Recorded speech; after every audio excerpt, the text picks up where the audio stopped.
Оралхан Бөкей, қияли, әңгіме. Оның қияли түгі де жоқ, ауылдың көп адамдарының бірі ғана.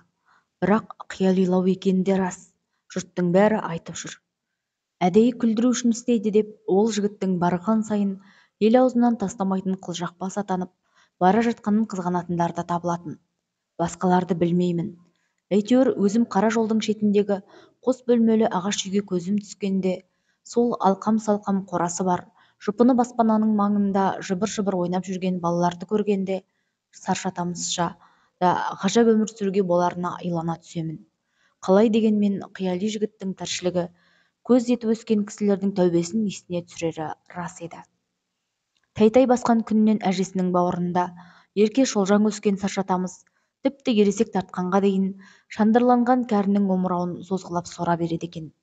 Осылайша арда еміп өскен жігіт бұл дүниеде мұң қайғы, жамандық пен жақсылық күреске толы жылдар мен бұралаң соқпағы көп жолдар барынан мүлде қаперсіз, тілін шайнап сақаулана сөйлеп ер жетеді. Өзі еңгезердей тұрықты бола тұра, көрінген баладан баж-бұж етіп таяқ жеп қалатын да, апам айтам деп үйіне қарай безе жөнелетін. Ал жарықтық апасы болса, қолына шыбық ұстап, еркесіне тиіскен тәмам баланы қуалайтын да жүретін. 5-ші класқа ілдалдалап әрең жеткен ол, әрмен қарай шаршадым деп оқымай-ақ қойғаны. Содан соң 18 жасқа толып әскер қатарына шақырылды. Апам барса ғана барамын деп пәбескені жыртып тастайды.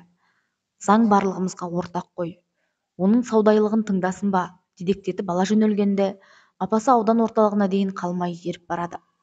Шырақтарым, дейді әскери комиссариаттағы жігіттерге. 3 жылға шыдайтын шамам бар, мені қоса алыңдар. Ұлымның шайын қойып беріп қасында болайын, басынан сипап отырмасам ұйықтамайтыны бар еді. Амал не? Апасын әскерге алмады. Жылай-жылай саршатамыз кетті. Медведка деп аталатын орысы көптеу селоға апарып, басқа жігіттерді жинай бастаған кезде, бір әдетте еркеміз отыра қалып апасына хат жазады. Апа, аман саумысың, бізді әкетіп барады. Әзірше Медведка деген қалаға тоқтадық. Шошқалары көп екен. Қайда апарары белгісіз. Құдай басқа салған соң көнемін де. Сені сағындым. Тірі ораларым не ғайбыл.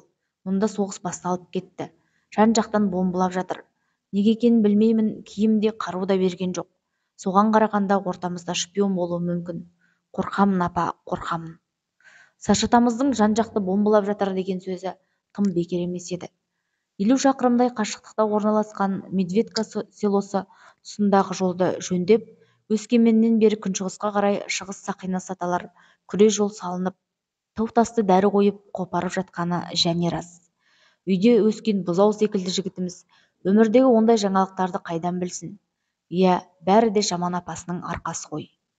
Тіпті саршатамыз жалпақ жалғандағы ондай үлкенді-кішілі оқиғалармен де ісі болмайтын.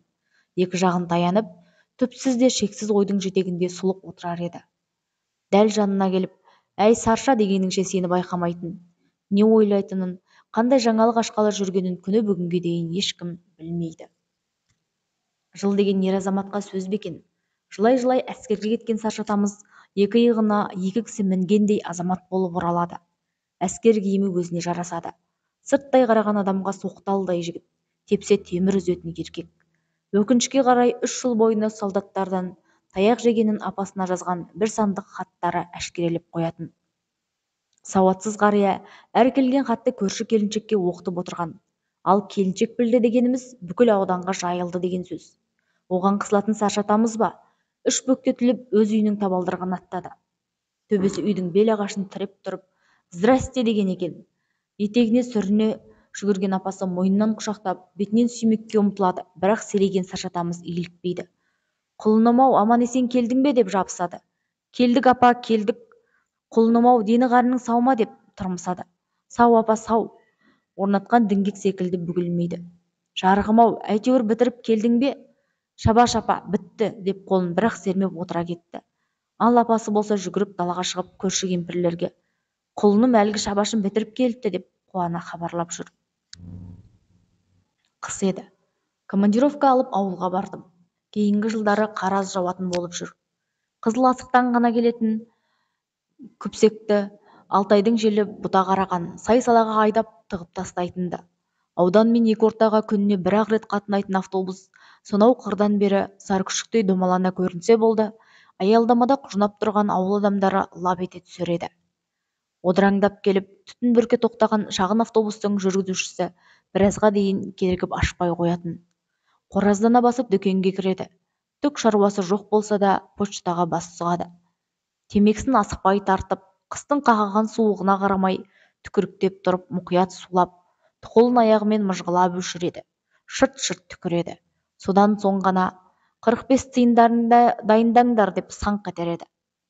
Осы шақта ауылдың жігіттері жолындағы кемпір шал бала-шағаларды қоғадай жапырып, итеріп тастайды да есікке ентелей жөнеледі. Алғашқы болып автобустың ішіне кіреді. Ең жайлы, жұмсақ деген орындықты таңдап отыра кетеді. Одан соң туған әкесі түрегеліп тұрса да, астындағы тағын беруі мүмкін емес. Имене қысыла қымтырыла мен де кірдім ау әйтеуір.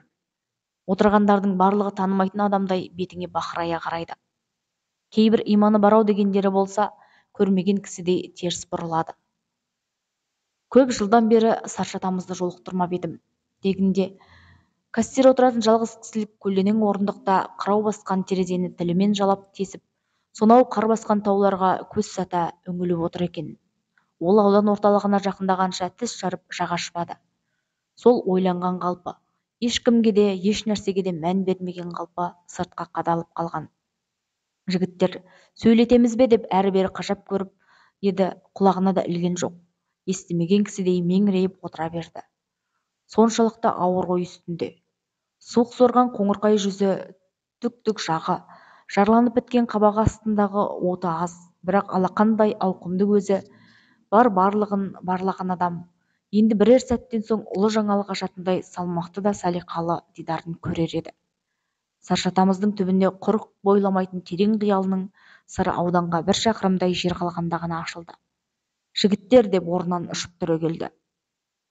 Шағын автобустың ішіндегі темекінің көк түтінінен бір-бірін әрең көріп отырған адамдар селк ете қалды.